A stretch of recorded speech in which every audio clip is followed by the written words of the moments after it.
America आणि इराणमधील संबंधांचा इतिहास पाहिला तर त्यांच्यातील संघर्ष, अविश्वास आणि एकमेकांविरुद्धच्या कारवायांनी भरलेला आहे. 20व्या शतकाच्या मध्यापासून सुरू झालेला हा तणाव आज 2026 मध्ये अशा वळणावरती आलेला आहे की जिथे एका ठिणगीनेही मोठ्या युद्धाचा भडका उडू शकतो. अमेरिका आणि इराण हे दोन देश एकमेकांसमोर उभे राहण्यामागं केवळ एक कारण नसून त्यामागं खोलवर रुजलेली राजकीय, लष्करी आणि धोरणात्मक कारणे आहेत. सध्याच्या जागतिक परिस्थितीमध्ये अमेरिका आणि इराण यांच्यात युद्ध होण्यामागं कारण म्हणजे अमेरिकेची लष्करी वाढती हालचाल, विमानवाहू युद्धनौकांची तैनाती आणि इराणकडून येणाऱ्या प्रत्युत्तराच्या धमक्या. या सगळ्यामुळं अमेरिका कधीही हल्ला करू शकतं अशी भीती माध्यमातून व्यक्त केली जाते. परंतु अमेरिका इराणवर हल्ला का करणार आहे, या हल्ल्यामागची 5 कारणं काय आहेत, हीच सविस्तर माहिती आपण आजच्या व्हिडिओच्या माध्यमातून जाणून घेऊयात. नमस्कार, मी अक्षय आणि तुम्ही पाहताय विशेष भारी. सध्या आंतरराष्ट्रीय पातळीवर परिस्थिती इतकी तापलेली आहे की आंतरराष्ट्रीय संस्थांनीही सावधगिरीचा इशारा दिलेला आहे. अमेरिकेचे राष्ट्राध्यक्ष डोनाल्ड ट्रम्प यांनी इराणला अण्वस्त्र घडामोडींवर कठोर इशारा दिला असून अण्वस्त्र करार झाला नाही तर वाईट परिणाम होतील अशी स्पष्ट ताकीद दिलेली होती. त्याच वेळी अमेरिकेनं मध्य पूर्वेत लष्करी हालचाली वाढवलेल्या आहेत. त्यासोबतच विमानवाहू नौका, B-2 बॉम्बर्स, F-35 लढाऊ विमानं आणि पॅट्रियट क्षेपणास्त्र तैनात करण्यात आलेले आहेत. त्याच तुलनेत इराणही शांत बसलेला दिसून येत नाही. त्यांनी अमेरिकन तळांवर हल्ला करून अशी धमकी दिली आहे. त्यासोबतच आम्ही संरक्षणासाठी आमच्या अण्वस्त्र अधिकारांचा वापर करू असा इशारा संयुक्त राष्ट्रांना दिलेला आहे. या पार्श्वभूमीवर युद्धाचा धोका का वाढतोय याची प्रमुख कारणं समजून घेणं महत्वाचं आहे. त्यातलं सगळ्यात पहिलं महत्वाचं कारण म्हणजे अमेरिका आणि इराणमधील न्यूक्लिअर करार. 2015 साली बराक ओबामा अमेरिकेचे राष्ट्राध्यक्ष असताना हा करार झाला होता. या कराराचा मुख्य उद्देश इराणच्या अण्वस्त्र अधिकारांवर कडक मर्यादा घालणं हा होता, जेणेकरून इराणला अण्वस्त्रे तयार करण्यापासून रोखता येईल. त्या बदल्यात अमेरिकेसह इतर देशांनी इराणवर लादलेले टॅरिफ हे फ्रीज करण्याचं मान्य केलं होतं. या करारामुळे इराणला त्यांचे गोठवलेले अब्जावधी डॉलर्स परत मिळाले आणि त्यांना जागतिक बाजारपेठेत तेल विकण्याची परवानगी मिळाली. मात्र या करारावरून अमेरिका आणि इराण यांच्यात युद्धाची ठिणगी पडण्याची भीती नेहमीच व्यक्त केली गेली. याचं कारण म्हणजे इस्रायल आणि सौदी अरेबियासारख्या अमेरिकेच्या मित्र राष्ट्रांचा या कराराला तीव्र विरोध असायचा. त्यांच्या मते या करारामुळे इराणला कायमस्वरूपी अण्वस्त्रांपासून रोखता येणार नाही, तर केवळ काही काळासाठीच त्यांचा वेग कमी होईल. जेव्हा हा करार संपेल तेव्हा इराण आणखी ताकदीनं आणि अधिक पैशांच्या जोरावर पुन्हा अण्वस्त्रे बनवू शकेल, ज्यामुळं मिडल ईस्टमध्ये सुरक्षेला मोठा धोका निर्माण होईल आणि जगाची परिस्थिती युद्धाकडे झुकेल. त्यानंतर 2017 मध्ये अमेरिकेत सत्तापालट होऊन डोनाल्ड ट्रम्प राष्ट्राध्यक्ष झाल्यानंतर या कराराचं भविष्य बदललं. ट्रम्प यांनी हा करार अमेरिकेच्या इतिहासातील सगळ्यात वाईट करार असल्याचं घोषित केलं आणि 2018 मध्ये अमेरिका या करारातून अधिकृतपणे बाहेर पडली. त्यानंतर अमेरिकेनं पुन्हा एकदा इराणवर अत्यंत कठोर टॅरिफ्स लादले, ज्यामुळं इराणची अर्थव्यवस्था कोलमडली. पण प्रत्युत्तर म्हणून इराणनेही करारांच्या अटींचं उल्लंघन करायला सुरुवात केली. त्यांनी युरेनियमची शुद्धता वाढवली आणि करारात ठरवून दिलेल्या मर्यादेपेक्षा जास्त अणुइंधन साठवण्यास सुरुवात केली.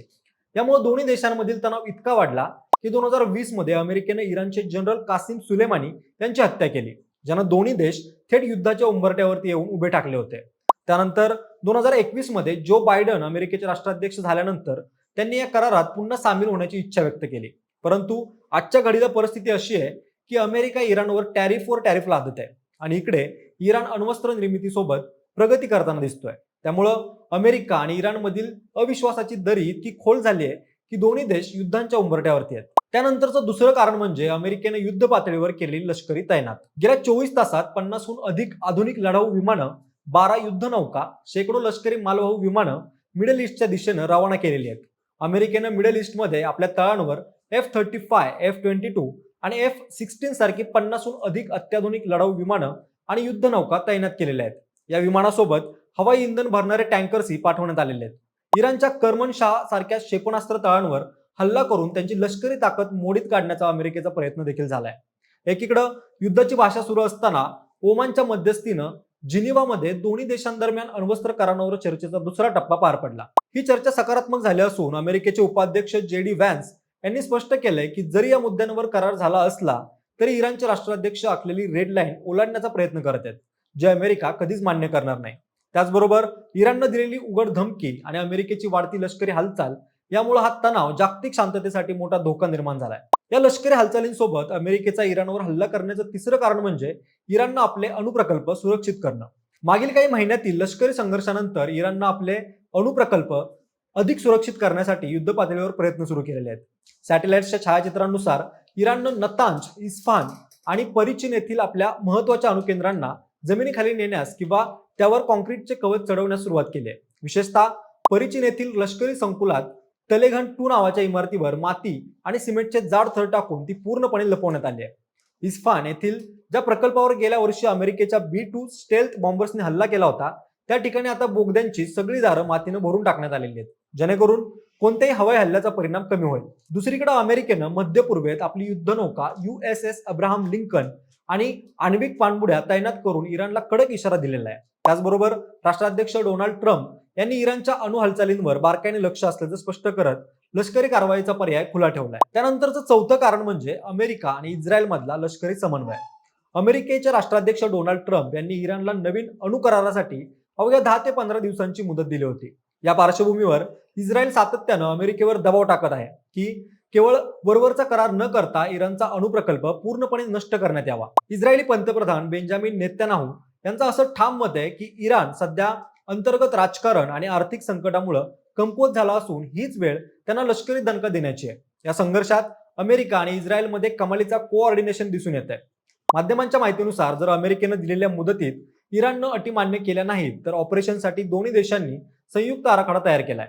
अमेरिकेनं आधीच आपले 2 विमानवाहू युद्धनौका इराणच्या किनाऱ्याजवळ तैनात केलेले आहेत, तर इस्रायलचे हवाई दल आणि गुप्तचर यंत्रणा इराणमधील अणु केंद्रे आणि क्षेपणास्त्र निर्मिती केंद्राची अचूक माहिती अमेरिकेला पुरवत आहेत. त्याचबरोबर या दोन्ही देशांमध्ये इंटेलिजन्स शेअरिंग इतकं वाढलंय की इराणनं एखादं पाऊल उचलण्यापूर्वीच त्याला प्रत्युत्तर करण्यासाठी दोन्ही देशांचे सैन्य सज्ज आहेत. त्यासोबतच इस्रायलला भीती आहे की इराण अण्वस्त्र सज्ज झाल्यास त्यांच्या अस्तित्वाला धोका निर्माण होऊ शकतो, म्हणून ते ट्रम्पची मदत घेऊन डिप्लोमसीपेक्षा मिलिटरी ऍक्शनसाठी जास्त प्रोत्साहन देत आहेत. त्यानंतर मंडळी सगळ्यात शेवटचं आणि महत्त्वाचं कारण म्हणजे तेल बाजारातली अस्थिरता. या तणावाचा थेट परिणाम म्हणून जागतिक बाजारात कच्च्या तेलाच्या किमतीत मोठी वाढ झालेली दिसून येते. ब्रेंट क्रूड प्रति बॅरल $70 आसपास आहे. त्यामुळं गुंतवणूकदारांमध्ये भीतीचं वातावरण असून जर प्रत्यक्ष युद्ध सुरू झालं तर तेलाचे दर प्रति बॅरल $90 पर्यंत पोहोचू शकतात, असा अंदाज मार्केटमध्ये वर्तवला जातोय. त्याबरोबर प्रादेशिक गणितांचा विचार केला तर इराणनं ओमानच्या व्यापारी मार्गांवर नौदलाचा सराव सुरू केलाय, जे अमेरिकेला दिलेलं थेट आव्हान मानलं जाते. या संघर्षातील आणखीन एक महत्त्वाचा मुद्दा म्हणजे स्ट्रेट ऑफ हॉर्मुझ, जिथून जगातील एकूण तेल पुरवठ्याचा सुमारे 20 ते 30% भाग वाहून नेला जातो. जर इराणनं प्रत्युत्तर म्हणून हा मार्ग बंद केला तर जागतिक ऊर्जा पुरवठा साखळी विस्कळीत होऊन जगात महागाईचा मोठा भडका उडू शकतो. दुसरीकडे अमेरिका इराणच्या तेल निर्यातीवर आणि त्यांच्याशी व्यापार करणाऱ्या कंपन्यांवर टॅरिफ लागतोय, ज्याचा फटका भारत, चीन आणि तुर्की यांसारख्या मोठ्या तेल आयातदार देशांना बसताना दिसतोय. भारत आपल्या गरजेच्या मोठ्या प्रमाणावर तेल या भागातून आयात करत असल्यानं येथील तणावामुळे भारतात पेट्रोल डिझेलच्या किमती वाढण्याची आणि रुपया कमकुवत होण्याची चिन्ह दिसत आहेत. थोडक्यात हे केवळ 2 देशातील युद्ध नसून संपूर्ण जगाच्या अर्थव्यवस्थेला खीळ घालणारं जागतिक संकट बनलेलं आहे. बाकी मंडळी, अमेरिका इराणवर हल्ला करेल काय आणि केलाच तरी आपल्या देशात काय संकट उभं राहू शकतं हे आम्हाला कमेंट करून नक्की सांगा. सोबतच आपल्या विशेष भारीच्या YouTube चॅनलला सबस्क्राईब करायला विसरू नका. धन्यवाद.